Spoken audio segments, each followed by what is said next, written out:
Olá pessoal, esse é o nosso primeiro vídeo das 7 dicas para que você não tenha problema com uma ONG.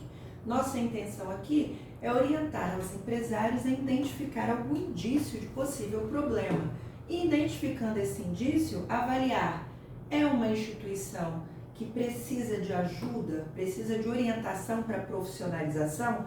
Nossa orientação a você, empresário, que você ajude então essa instituição. Mas se nesse indício você entender ou perceber que é uma instituição com má fé, a famosa filantrópica, que você saiba identificar para que não alie o nome da sua empresa a uma instituição que não seja séria. Então vamos começar com a primeira dica desse vídeo. 7 dicas, a primeira dica é: ONG séria não tem dono. Presta atenção numa coisa, ninguém pode falar a minha ONG.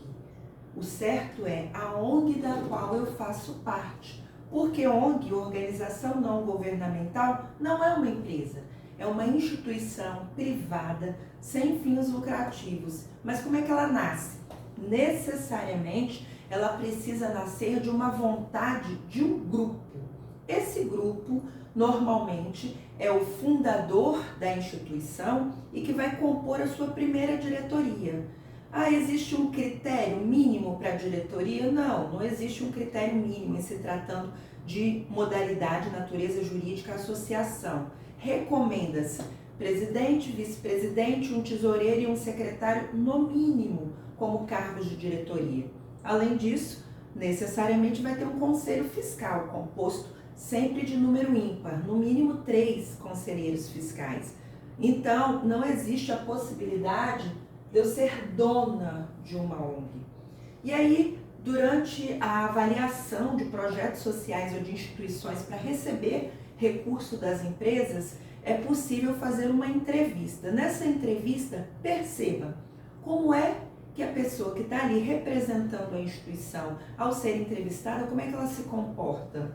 Ela fala da diretoria, ela sabe quais são os cargos, ela demonstra que as decisões são coletivas, que é discutido com esse grupo, que existe uma ideologia, porque o certo é assim. Por exemplo, um grupo de pessoas estava sensível querendo cuidar de crianças e adolescentes que vivem em situação de rua. Então, existe primeiro a causa, crianças e adolescentes em situação de rua. O problema está aí configurado.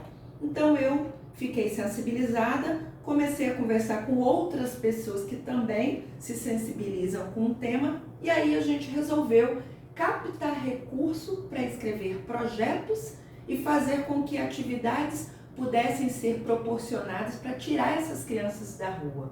Portanto, eu, nesse momento, sou a idealizadora, ok, a ideia partiu de mim, eu fui a primeira pessoa, mas eu não sou a dona da ONG. Nesse momento eu vou conversar com as outras pessoas e vou falar: vamos criar uma instituição?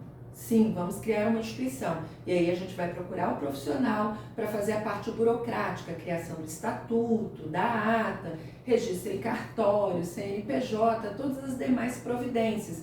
E nós vamos decidir em assembleia, Assembleia Geral de Associados.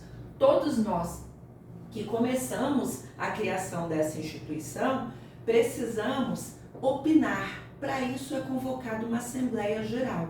Essa Assembleia Geral, normalmente, ela é extraordinária quando surge algum assunto assim em pauta para ser discutido e a gente vai discutir qual o público-alvo, a faixa etária, aonde vai estar funcionando essas atividades, que tipo de atividade, que tipo de profissional precisa ser contratado, e assim é debatido e construído um projeto, primeiro ideologicamente, depois ele é passado para o papel de forma técnica e aí vira um projeto para ser apresentado para empresas. Então, você, empresário, fique atento à maneira de demonstrar a existência da instituição.